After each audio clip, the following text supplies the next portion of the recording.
What's going on, guys? Welcome back to another This as a Filmmaker.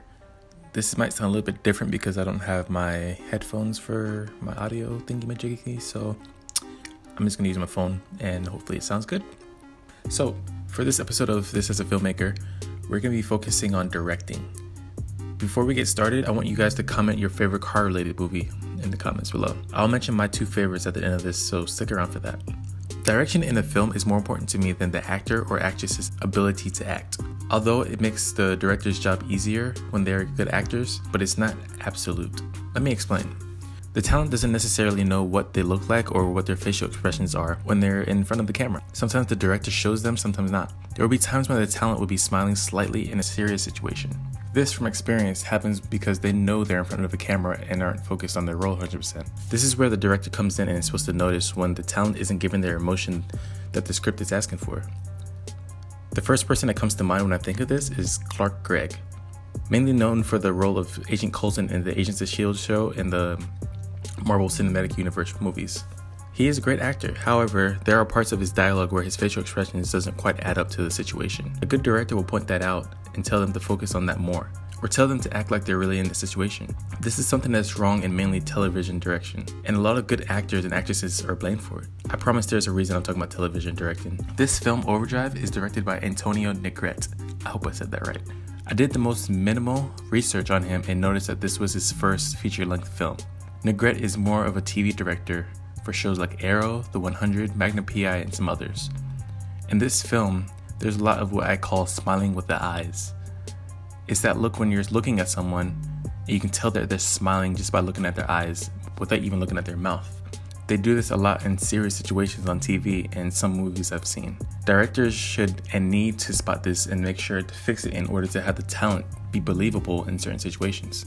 It is also smart to know when and when not to follow script when it comes to acting and dialogue. As a director, I like giving the talent freedom sometimes. After memorizing the script, I give the talent freedom to create their own characters in their head and what they'd do if their character was in that situation. Instead of just blindly following a script, I let them rephrase the script in their own words. That way, they're way more believable in that specific situation.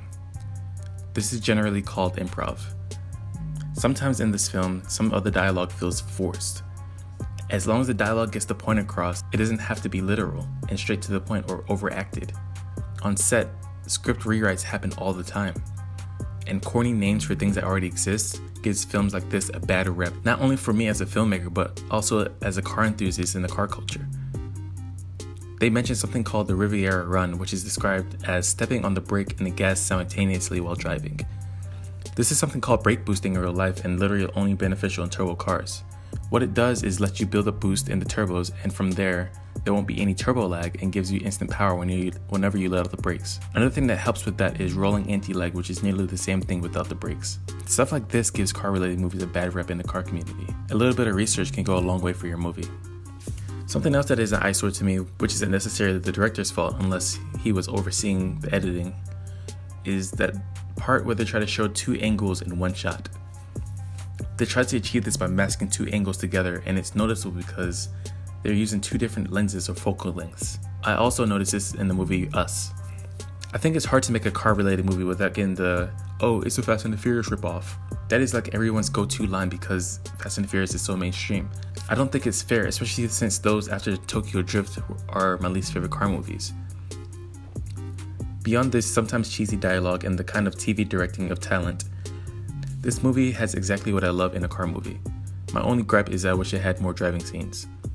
This as a filmmaker makes me wish directors were held more accountable for their talents acting.